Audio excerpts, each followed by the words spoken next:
Ça fait plusieurs semaines que j'ai fini la lecture de ce bouquin-là, mais je me dis, j'avais pas le temps d'enregistrer. Je faisais toujours quelque chose. Après ça, j'ai eu une semaine de vacances. Après ça, il y a eu d'autres affaires. Puis j'ai failli l'enregistrer la semaine passée alors que j'étais en vacances, mais je me suis dit non, c'est assez. À un moment donné, des vacances, c'est des vacances. On ne fait pas de podcast pendant les vacances, c'est assez. Il faut savoir se limiter.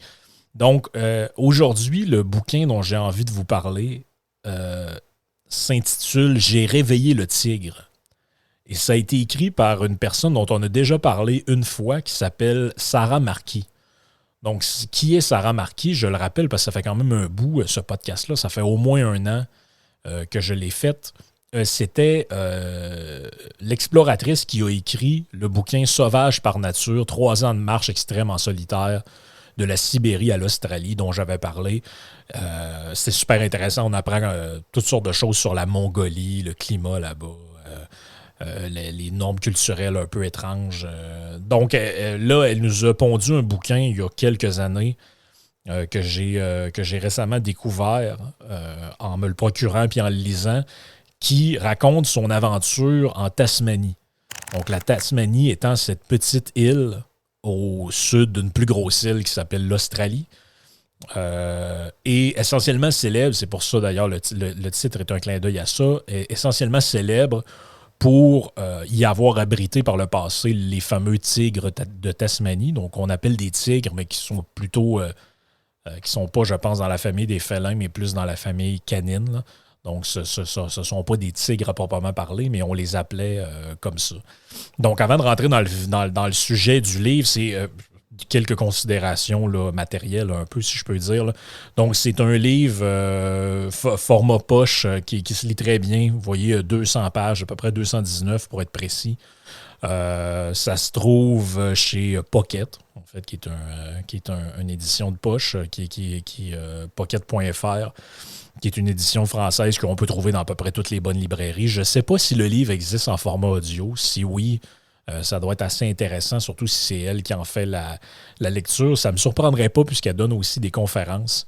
C'est un petit bouquin facile à lire, qui est divertissant. En fait, c'est bien, je pense, de faire l'exercice de lire ce genre de truc-là parce que c'est une forme de, pour reprendre de la terminologie gauchiste, c'est une forme de safe space, en fait. C'est que pendant 200 pages, ça vous permet de vous évader en dehors des considérations un peu débiles de la modernité, à savoir si un homme, est-ce qu'un homme et une femme, c'est la même chose? Est-ce que telle affaire est en train d'exploser? Est-ce qu'on devrait faire sauter des pipes? Je ne sais trop quel débat dont on vous pourrit l'existence à chaque jour.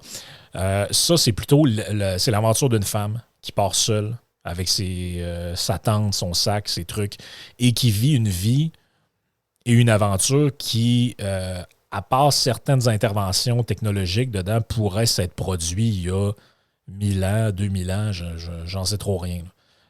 Donc, c'est quelque chose d'intemporel. D'après moi, vous pourrez lire ce livre-là dans 20 ans et ça n'aura pas pris une ride ou elle aurait pu l'avoir écrit dans les années 70. Ça n'aurait rien changé non plus. Parce que comme dans le cas des bouquins de Mike Horn, on est vraiment dans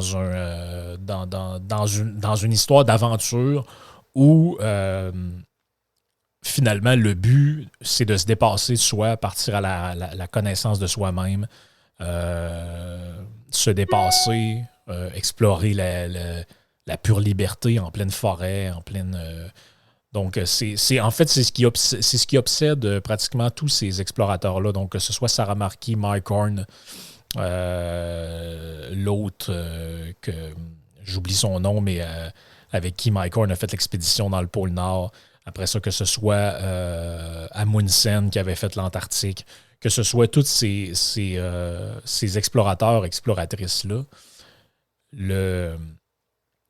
ce qui rend la chose assez incroyable dans leur cas, c'est qu'ils sont tous animés un peu par la même fixation. Et c'est ça qu'on va voir dans le bouquin. En fait, c'est ce qu'on voit une fois de plus dans tout ça, c'est qu'ils sont... En fait, on comprend que l'adrénaline de vivre une pure liberté dans un monde. C'est un peu pour ça que je les introduis dans le podcast, c'est que c'est le thème de la liberté est un thème central de ce podcast-ci, vous l'aurez remarqué. Et il y a pas. Je pense qu'il n'y a rien qui incarne plus la profondeur de ce sentiment-là et de l'appel de cette réalité-là. C'est que ce sont des gens qui en soient conscients ou pas, vivent dans la société comme tout le monde, mais ils sont rongés par une espèce d'appel à s'extraire de ce monde-là pour aller vivre dans un monde qui, certes, a des dangers, certes, n'est pas sécuritaire, n'est pas dans l'obsession de la sécurité et du sanitarisme, comme dirait mon ami Blanchet-Gravel, mais qui est rempli de liberté, qui est rempli de choix, qui est rempli de assumer les conséquences des choses qu'on fait. Donc, je pense que c'est un peu la trame de fond de tout ça. Donc, Sarah Marquis, je rappelle un peu, elle est née en 72 en Suisse. Dans le fond, c'est une francophone, bien que souvent on voit des vidéos d'elle où elle fonctionne en anglais. C'est une femme qui a commencé à faire parler d'elle, je vous dirais, dans le début des années 2000, où elle fait le nord. En fait, elle fait une randonnée du nord au sud de l'ouest des États-Unis qui fait à peu près 4000 km. Elle va passer au travers des Rocheuses, elle va traverser le désert. Vraiment une aventurière assez classique, là. Elle va traverser une partie du Chili au travers du Machu Picchu. Ensuite, évidemment, le livre dont on a déjà parlé précédemment. Et elle a quand même plusieurs bouquins là, à son actif. L'aventurière des sables qui raconte les déserts australiens. L'extraordinaire destin de Joe, qui raconte aussi des aventures en Australie, Sauvage par nature, dont on a déjà fait, Désert d'altitude, qui est son périple au Chili, 3 mois seul à pied dans l'Ouest sauvage australien, le plus récent étant Ado d'oiseau, publié en 2021, que je n'ai toujours pas lu. Peut-être si je le trouve à un moment donné. Rapidement, je le lirai. Et celui-là, c'est son avant-dernier en 2018, J'ai réveillé le tigre. Donc, dans le fond, elle raconte son expédition de Coco Creek à Stony Point au nord. Donc, elle commence par le sud de... donc, si vous avez déjà vu un peu une image de la Tasmanie, ça ressemble un peu d'un genre de bouclier, en fait, avec une pointe en haut. Et c'est comme je l'ai dit, c'est une île au sud de l'Australie. Et donc, un endroit sauvage assez dangereux quand même. C'est assez peu peuplé. En fait, c'est peuplé dans certains endroits comme toutes les îles en bord de mer, mais à l'intérieur des terres, c'est plutôt sauvage, plutôt assez aride, avec une température assez peu commune pour les continentaux. D'ailleurs, c'est très beau, hein, l'endroit d'où elle part, là, Cockle Creek. Je suis en train de regarder ça sur Wikipédia au moment que je vous parle. Il y a des plages fabuleuses de sable blanc. C'est assez incroyable le paysage de cet endroit-là. Au commencement du livre, elle raconte son entraînement. Elle raconte que oui, ce genre d'expédition-là, comme je l'ai dit, c'est physique, c'est intense. C'est extrêmement difficile, mais ce qui est avant tout important, c'est le mental. Parce que c'est le mental qui va supporter le physique à un moment donné par les grands moments de découragement. On voit des images d'elle dans le milieu du livre. Tu sais, le classique, au milieu du livre, on met quelques photos. On voit des images d'elle et ça n'a pas toujours l'air très drôle. Donc, il y a des moments de découragement. Elle le raconte elle-même dans le livre. À plusieurs endroits, elle marche, elle se dit, bon, est-ce que je revire de bord? Qu'est-ce que je fais? C'est un peu décourageant. Mais, donc, comme je dis, c'est un sentiment puissant d'appel à aller vivre l'aventure, de l'appel de l'aventure, l'appel de la liberté, etc. Donc, la préparation mentale est extrêmement importante. On doit avoir aussi des connaissances pour survivre, mais c'est évident que le physique prend une place énorme. Elle va marcher chaque jour en préparation avec un sac rempli de bûches de bois. Le sac pèse à une vingtaine de kilos au moment de sa préparation et à la fin, il va en peser à peu près 35 parce que, bon, elle fait ça progressivement, 20, 22, 24, jusqu'à à peu près 35 kilos. pour être fin prête pour. C'est quand même lourd, là. En particulier pour une femme de ce gabarit-là, là, qui n'est pas très. Qui est pas si grande que ça, ni si baraquée que ça. Là. C'est quand même une. Quand on la voit, on ne s'attend pas à ce qu'elle se promène avec un sac de 60 livres, 70 livres sur le dos. Là. C'est quand même assez particulier, même plus que ça. Là. C'est presque 100 livres, en fait. Là.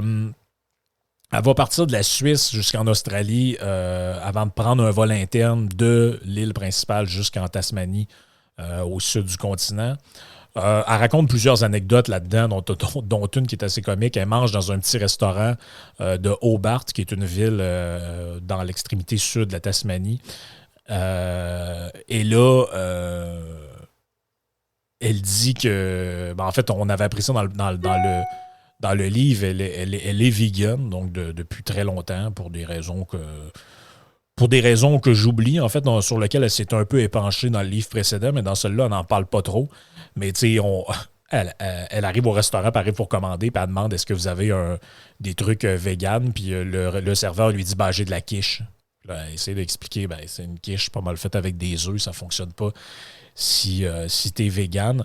Et des fois, je me demande même si, en lisant les 2 livres qu'elle a écrits, on se demande presque si le fait d'être vegan, c'est pas une difficulté supplémentaire qu'elle s'inflige pour vivre à fond son expérience dans une espèce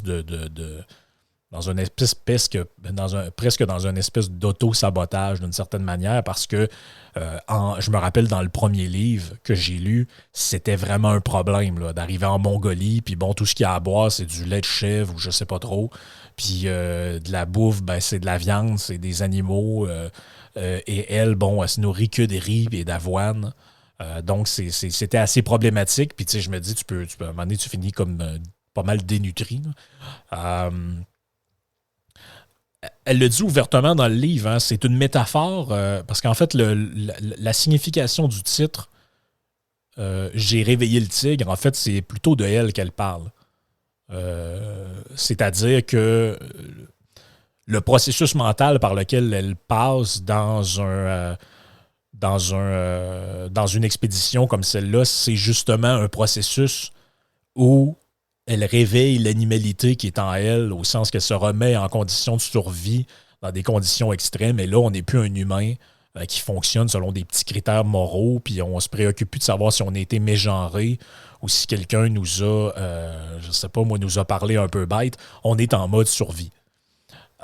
Et donc, évidemment, ça fait référence à ça, mais c'est aussi un clin d'œil au tigre de Tasmanie, évidemment, comme je l'ai dit.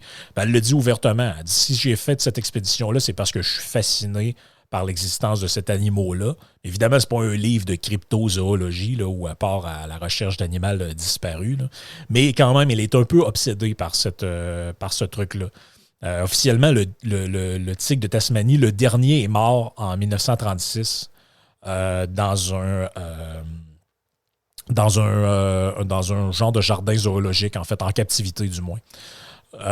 Et elle raconte la disparition en fait de cet animal-là dans le livre, et c'est tout à fait fascinant parce que puis là, je fais un peu de politique, puis je dévie de ce que j'avais dit, mais c'est que souvent, on entend parler de la fin de la biodiversité, puis les espèces qui disparaissent, tout ça, et c'est à cause de l'économie de marché, du capitalisme, etc.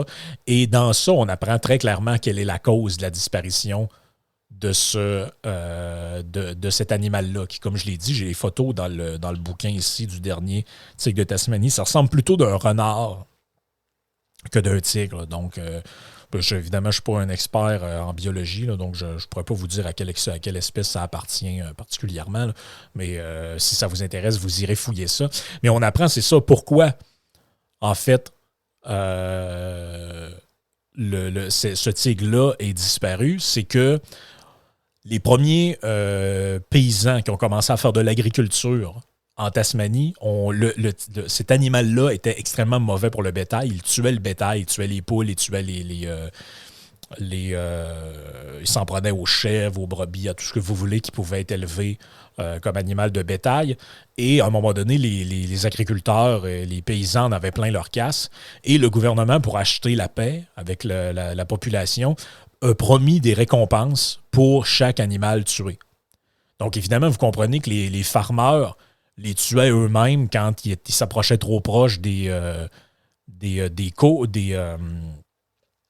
élevages et des terres, mais ils ne partaient pas à chasse en plein milieu de la jungle pour essayer de les trouver. Sauf que là, le gouvernement a comme créé un marché de récompenses reliées à ça. Et je me souviens plus du montant, mais c'était quand même un montant assez substantiel. Et des gens en ont fait le métier.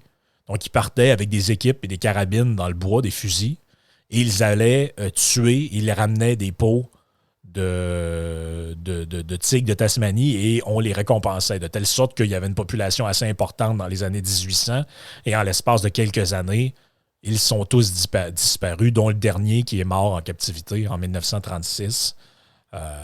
Vous pouvez trouver les photos de ça sur Internet. Elle raconte que c'est drôle parce que la manière d'être en Tasmanie est assez particulière. On pourrait penser que c'est un pays du Commonwealth, un État du Commonwealth comme le Québec, l'Angleterre et d'autres endroits du Commonwealth où il fait assez bon vivre et où les gens sont plutôt sympas, plutôt tranquilles.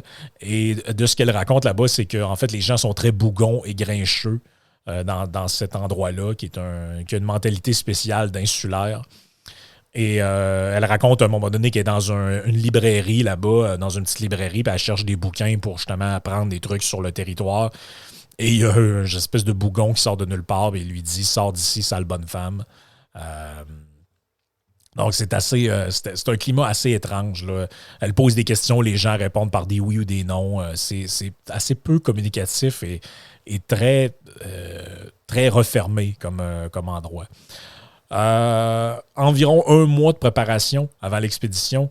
Elle cherche des trucs pour pêcher, notamment, entre autres, pour éviter les sangsues.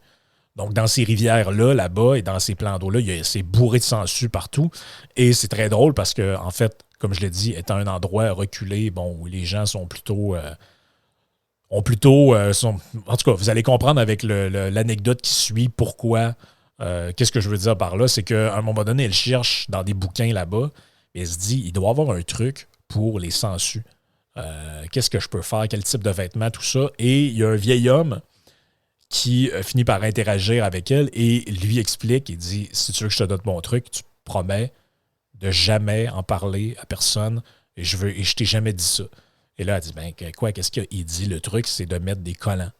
Il dit, quand je mets des bas culottes, des collants de femmes, j'ai jamais de sangsues qui me collent après la peau parce qu'ils sont pas capables de s'agripper. Après ça, pour eux autres, ça glisse. Et là, elle trouve ça, elle raconte dans le livre le fou rire intérieur qu'elle a en imaginant ce vieux monsieur-là habillé en femme dans un plan d'eau au milieu de la... Là-bas, ils n'appellent pas ça la jungle, ils appellent ça le bush. Là. Donc, c'est quand même assez comique. Elle a une guide qui s'appelle Sandrine qui va l'aider pour la préparation de son expédition. Et là, ils ont toutes sortes de trucs. Là, vous imaginez une expédition comme ça, il faut avoir beaucoup de préparation. Donc, elle a rendu là-bas, elle se rappelle qu'elle doit absolument trouver un déshydrateur de nourriture parce que ce qu'elle fait, c'est qu'elle va empaqueter l'équivalent de 3 mois de bouffe qu'elle va sceller après avoir déshydraté complètement. Donc, elle fait un peu comme c'est comme un peu des ration packs là, dans l'armée ou si vous avez déjà été dans les cadets. L'idée, c'est de faire des sachets de bouffe que vous allez pouvoir foutre dans l'eau et ça va se réhydrater et vous allez avoir votre repas. Elle dit dans le livre, on ne trouve pas tout ce qu'on veut en Tasmanie. Un territoire de 510 000 habitants, principalement sauvages, mais qui voit de plus en plus de jeunes s'y installer. Donc ça, quand même, c'est quelque chose que je ne pouvais pas suspecter, mais elle dit quand même, il y a des gens qui fuient l'Australie d'une certaine manière parce que c'est le niveau de vie, bon, ça coûte trop cher dans les grands centres, etc., et qui vont vivre là-bas de plus en plus. L'expédition commence. Le sac est beaucoup trop lourd. Elle se rend compte que même si elle a marché pendant des semaines avec un sac rempli de bûches de bois, ça ne va pas du tout. Elle est obligée de prendre régulièrement des pauses. Mais c'est là l'importance de la force du mental. C'est qu'elle dit, je sais que je vais m'habituer. Aujourd'hui, ça va être dur. Demain, ça va être dur aussi. Après-demain. Mais éventuellement, dans quelques jours, je le sentirai plus. Ou en tout cas, je vais m'y être habitué. Le soleil tape extrêmement fort. Elle est obligée de prendre des pauses le long des arbres. Et au début, ce qui est difficile, c'est pour ça l'importance de la préparation du mental. Donc, non seulement la souffrance physique, mais la souffrance psychologique. Donc, imaginez, vous êtes habitué de écoutez des podcasts, vous êtes habitué d'interagir avec votre blonde, votre conjoint, votre mari, votre mère, votre père, etc. Et là, tout d'un coup, vous tombez dans la solitude la plus totale en plein milieu de la forêt. Et là, vous expérimentez ce que c'est que l'ennui profond. Parce qu'au début, tu n'es pas encore en mode survie, puis tu ne réfléchis pas comme un animal. Le tigre dort encore, si je peux dire. Mais du moment que vous arrivez du moment que vous expérimentez ça, il y a une souffrance qui est reliée à ça.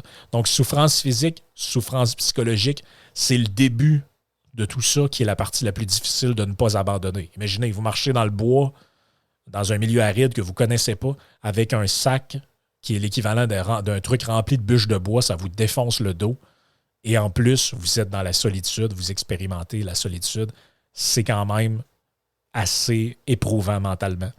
Elle s'enfonce de plus en plus à l'ouest de l'île. Il n'y a aucun signe de vie humaine, ni câble, ni électricité, ni bâtiment. Donc, elle sait qu'elle est vraiment rendue dans le No Man's Land. La difficulté de cette expédition-là en Tasmanie, contrairement à ce qu'elle avait fait en Mongolie ou au Chili, c'est le peu d'informations disponibles sur cette partie, en tout cas sur une bonne partie de l'île, parce que il n'y a que des récits d'explorateurs qui datent de longtemps, un peu fantasmagoriques, là, d'une certaine manière, mais il n'y a pas grande exploration qui a été faite là. C'est quand même assez compliqué. Pendant un certain temps, elle est capable de suivre un sentier qui longe un cours d'eau, mais elle finit par l'abandonner parce qu'elle n'est pas tellement sûre de où c'est en train de l'amener. Donc, puis comme elle le dit elle-même, je n'aime pas subir le choix des autres. Donc, je ne suis pas sûr que c'est le meilleur chemin possible pour me rendre où je veux, donc je vais prendre mon propre chemin.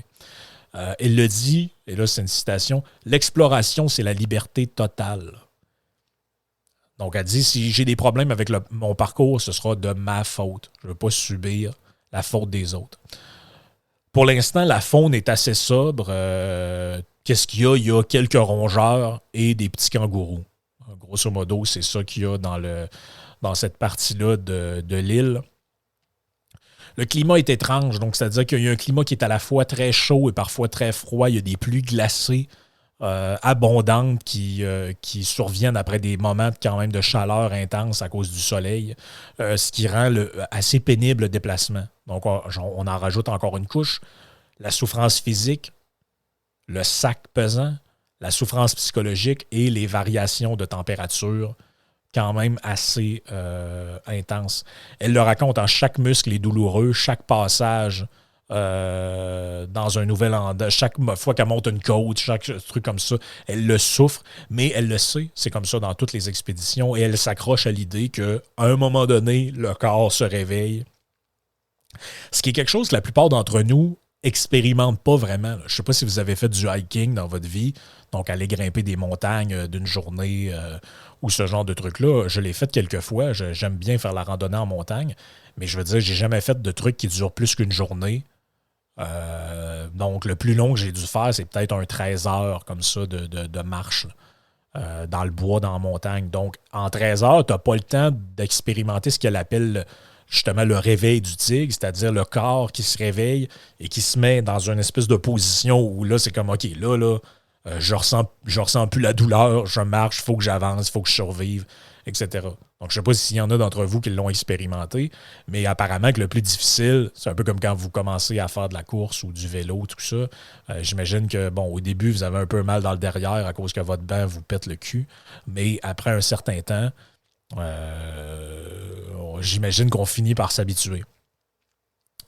Là où elle se rend, il n'y a aucune route qui s'y rend. Il faut prendre le bateau ou l'avion ou marcher des dizaines de jours dans le bush comme elle s'en va faire. En fait, elle va avoir 3 points de ravitaillement durant son expédition. Le premier se trouve à Malaloka, qui est le seul endroit de l'hémisphère ouest qui est habité. Et le climat est assez austère dans toute cette partie-là à cause des courants d'air et des courants marins qui viennent de l'Antarctique. Donc, regardez une map, regardez une carte, vous allez voir que la Tasmanie, quand même, on est quand même assez au sud et dans ce sens-là du monde, le sud étant notre nord d'une certaine manière. Elle a l'impression tout le temps d'être suivie. Ça aussi, ça fait partie du périple psychologique. Il y a une espèce d'odeur étrange.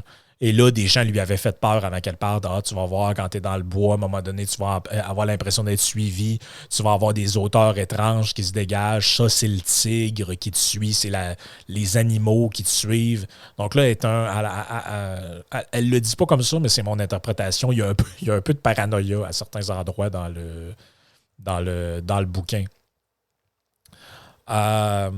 J'ai dit 1936 tantôt, le dernier. Tu sais que c'est 1926, la date que j'ai notée ici. Donc, j'ai une petite erreur de ma part. Elle le dit dans le livre à un moment donné. Officiellement, le dernier tigre à avoir été photographié ou aperçu est dans un zoo en 1926.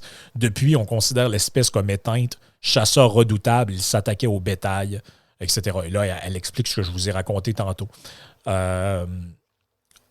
Mais c'est encore c'est encore finalement un peu le mythe. C'est le dernier à avoir été photographié, donc est-il possible qu'il existe encore, mais dans les confins de la jungle, etc., du bush, en fait. C'est peu probable, mais certains le croient. Bon.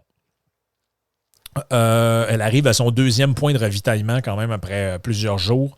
Elle a une épaule qui commence à lui faire mal et là, elle souffre de la faim pour la première fois. Parce que la quantité de nourriture avait été un peu sous-estimée. Bon, à un moment donné, elle perd, je pense, une partie de ce qu'il y a dans son sac pour toutes sortes de raisons. À un moment donné, dans un déplacement trop rapide, il y a des trucs qui sont tombés. On nous dit, peu de temps après le départ du ravitaillement, dans le fond, elle aperçoit un oiseau être attaqué par quelque chose près de l'eau, mais elle ne sait pas trop ce que c'est. C'est quoi ce que je veux? Et il y a comme une espèce de paranoïa qui s'installe parce qu'elle nous dit, il y a trois animaux à peu près que vous pouvez voir dans ce coin-là. C'est le kangourou, les fameux diables de Tasmanie, donc ces espèces de petits mammifères assez dangereux, en fait, qui ont de l'air très agressifs. Et ce qu'on appelle les wombats, c'est une espèce de marsupial qui ressemble à un gros hamster, en fait. Ça a l'air très beau, ça, par contre. Elle donne un peu des techniques. Elle dit, j'ai des techniques pour pas trop m'épuiser. Donc, ce que je fais, c'est que chaque heure, je prends 5 minutes de pause et une pause de thé plus longue à chaque 4 heures. Où là, elle arrête, elle se fait un petit feu, elle fait chauffer de l'eau, puis elle boit un thé.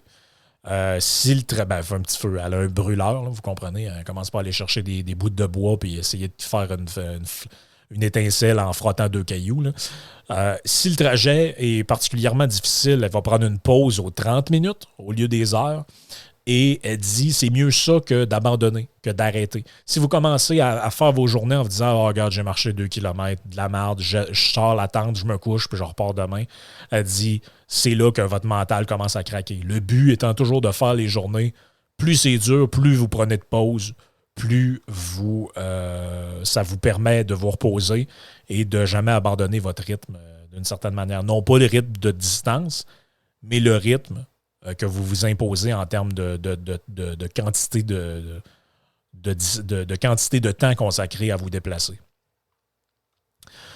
Elle dit, il faut orienter l'esprit vers des objectifs sur lesquels il se concentre, ce qui l'empêche de vagabonder et ruminer. Ça, c'est vraiment quelque chose sur lequel je n'avais jamais réfléchi, mais qu'on sait un peu instinctivement et que, les gens, peu importe leur niveau d'éducation, savent instinctivement. Donc, c'est-à-dire que quand vous souffrez, soit physiquement ou intérieurement, le mieux que vous avez à faire, c'est d'orienter l'esprit. Donc, certains vont faire du tricot, certains vont jouer de la musique, d'autres vont lire un bouquin, d'autres vont écouter des séries, peu importe. Et ça, ce que ça fait, c'est que vous empêchez votre esprit de ruminer. Donc, ma grand-mère disait ça quand j'étais petit, arrête de ruminer. Ça veut dire arrête de ressasser, rebrasser des sentiments négatifs. Occupe-toi, fais autre chose. Bon, c'est particulièrement important dans le cadre d'expéditions comme celle-là. Elle raconte que là, ça fait 1 mois et demi qu'elle marche à la grosse pluie battante, assez fréquente. Ça empêche de sécher complètement le matériel. Et là, elle commence un peu à être... elle commence un peu, en fait, à être plus capable de se sentir mouillée en permanence. J'ai l'impression d'être mouillée, que je suis détrempé même jusqu'à l'intérieur du corps. Mais là, elle ne veut pas abandonner parce qu'elle sait qu'elle est à quelques jours d'arriver à son point de ravitaillement numéro 3. où elle va déguster enfin son premier café en plus de 3 mois, en à peu près 2 mois en fait, de distance. Quand elle arrive au village, les gens, ils croient pas du tout. Là. Ils disent, mais d'où t'arrives, toi, avec ton sac, tes trucs? Ben, j'arrive de là-bas. Là. Je suis parti de telle plage, j'ai traversé pendant 2 mois. Ils disent, mais non, mais t'es folle. Là. C'est jamais arrivé, ce truc-là, c'est impossible. Personne ne va là. C'est impossible. Et là, elle dit, ben, oui, c'est possible. Et là, c'est drôle parce que des gens la reconnaissent, dont un gars qui s'appelle Michael. Et là, elle a un peu peur parce qu'elle dit, il est gentil, mais il est weird un peu, lui. Il veut l'accompagner dans le bois. Puis là, elle dit, bon, ben, soit il est gentil, soit c'est un psychopathe. Finalement, il la suit pendant un certain temps. Mais il va finir par se décourager assez vite. Elle a toutes sortes de phrases assez chocs dans le livre que j'aime bien. Elle dit « La liberté est un cheval sauvage, puissant et enivrant ». C'est vraiment ça. Hein. Je vous le dis, c'est tout le sens de l'œuvre de ces gens-là, c'est d'expérimenter vraiment. Imaginez, il n'y a pas d'heure, il n'y a pas de temporalité, il n'y a pas de loi, il n'y a pas de règlement, il n'y a pas de. Ils se font juste se promener, avancer d'un endroit à l'autre sans réfléchir. Il n'y a pas de travail, il n'y a pas de. Il y a comme quelque chose là-dedans qui est un genre de ressourcement. Elle le raconte tellement. Elle a un côté un peu mystico-granole, si je peux dire. Là. Donc, le côté vegan, le côté retour à la terre, etc., qui me rejoint plus ou moins. Là. Mais je trouve quand même que c'est son. Je trouve quand même que l'esprit de fond de tout ça est quand même assez agréable. Évidemment, il y a une végétation extrêmement aride tout le long du parcours. Elle parle d'une espèce d'arbre qui s'appelle l'Anodopétalum biglandosum. Ce sont des genres de buissons style horizontal et sont coupants comme des barbelés. Et là, elle dit que c'est extrêmement dangereux. Tu passes au travers de ça, puis tu te fais des coupures partout. Donc là, elle garde quand même des vêtements longs pour se protéger. Et elle dit que la nature est tellement aride qu'il y avait une prison pas trop loin du point du troisième ravitaillement dans une ville dont j'oublie le nom. Elle dit qu'il y a une prison là-bas quand les gens étaient emprisonnés. Il n'y a même pas de surveillance. En fait, c'est une prison, mais les gens pourraient s'évader, mais il y avait conscience à l'époque que ouais, vous allez vous évader. OK, parfait, vous allez faire quoi? Vous allez partir dans le bush pendant des mois avec aucun équipement, avec rien. Vous allez revenir en prison. Vous allez revenir à la prison en bégant qu'on vous réincarcère. Et bref, je ne sais pas s'il y a beaucoup de gens qui ont tenté l'expérience, mais apparemment, c'est pas tant une bonne idée. Mais quand même, c'est son chemin à elle. L'épaule commence encore à faire mal. J'ai l'impression que le sac est trop pesant. Est un peu coincée encore par le manque de nourriture parce que, bon, c'est plus aride qu'elle pensait, donc elle a besoin de plus de calories, elle mange plus. Et là, à un moment donné, elle arrive à un stade où elle est obligée de diviser les rations en deux. Il y a aussi le fait qu'elle avance beaucoup moins vite que ce qu'elle pensait, donc ça prend plus de jours, donc elle a moins de nourriture. Et là, elle expérimente la faim intensément. Là. Donc, en mangeant la moitié de ce qu'elle est censée manger pour avoir ses besoins caloriques, est assez, c'est assez extrême. Et là, ben, arrive un événement qui était inévitable à mon avis, puis c'est toujours ça dans les livres de Mike Horn, de Sarah Marquis ou de d'autres. À un moment donné, elle est en train de sortir d'une vallée et elle ne voit pas qu'elle est en train de remonter sur une crête et elle ne voit pas le ravin qui s'approche sous ses pieds. Et à un moment donné, il y a une avalanche de terre qui se déclenche et elle tombe à full camp en bas du ravin, qui n'est pas un ravin énorme, mais quand même. Et là, elle se réveille, elle est comme étendue sur le bord d'un ruisseau. Et c'est l'eau glacée qui lui touche le visage, qui la réveille. Donc ça se passe vers la fin du livre, là, dans la page 190. Et là, l'épaule qui lui faisait mal est carrément déboîtée. Elle a du mal à se tenir debout. Elle a dit « Ouais, c'est pas si pire, je devrais être correct. » Et là, elle a amené des antidouleurs. Elle avait prévu le coup. Si jamais je me fais mal, ben, je vais avoir des antidouleurs. Et là, elle dit, ce qu'on me prescrit, je ne sais pas c'est quoi, mais c'est tellement puissant qu'il est écrit sur la fiche, ouvrez les guillemets, peut causer des épisodes psychotiques, voire schizophréniques, ne pas conduire. Donc, je ne sais pas ce qu'on lui a donné, mais ça a l'air vraiment puissant. Et là, avec son téléphone satellite qu'elle utilise en cas de force majeure, elle contacte une amie qui s'occupe de coordonner ses ravitaillements, tout ça. Et elle lui dit, non, non, là, il faut qu'on te sorte de là. Et là, elle dit, non, non, pas question, je continue, tout ça. Sauf que le lendemain, c'est vraiment pire. Et là, à tout le côté gauche du bras qui est comme tout tuméfié, plein de boursoufles, et là, elle dit, non, ça fonctionne pas, ça fonctionne pas. Mais là, elle sait pas quoi faire. Parce que dans l'endroit où elle est, on a les coordonnées, mais c'est impossible d'atterrir un hélicoptère là pour aller la sortir. Donc, il faut qu'elle marche encore, avec un sac d'encore au moins 30 kilos, avec une épaule déboîtée. Et là, bon, ça semble un peu désespéré. Elle raconte que pour la première fois du parcours, elle se demande si elle ne va pas y rester. Là. Finalement, elle a une idée. Elle se dit, autour de moi, il y a quand même une chaîne de montagnes assez importante. Si je spot un sommet qui a l'air un peu dégagé, je pourrais essayer de m'y rendre et là, l'hélicoptère pourrait descendre. Et ils font affaire avec une espèce de pilote qui est assez crinqué, merci. Là. Et lui, il tombe en communication avec et elle dit, elle lui demande, elle dit, voici leur conversation qu'ils ont ensemble. Tu sais, il ne me faut pas grand-chose pour atterrir. Donc, c'est le pilote qui lui dit ça. Elle dit, combien de mètres te faut-il? Il dit 20-25 mètres, pas plus. Elle dit, OK, je te rappelle dans 15 minutes. Le pilote Blake se pose finalement à 16 heures dans un espace minuscule de moins de 25 par 25. Une fois sortie de là, il y a une femme qui lui donne des médicaments et là, elle se ramasse à l'hôpital de Burnie, 6 semaines d'immobilisation. Et là, elle n'est pas encore rendue à son dernier spot. Le trajet n'est pas terminé, mais il ne lui reste que 3 semaines de marche. Mais elle doit absolument immobiliser son bras parce que ça ne fonctionne pas du tout. J'ai le goût de vous laisser découvrir la fin si vous voulez lire le bouquin. Je le rappelle, Sarah Marquis, J'ai réveillé le tigre, Tasmanie, épreuve initiatique dans l'Ouest inexploré. C'est un petit bouquin fascinant qui nous fait sortir de notre train-train quotidien. On vit un peu son voyage pas par préoccupation, mais par procuration. On ressent un peu, elle a une façon de raconter ces trucs qui est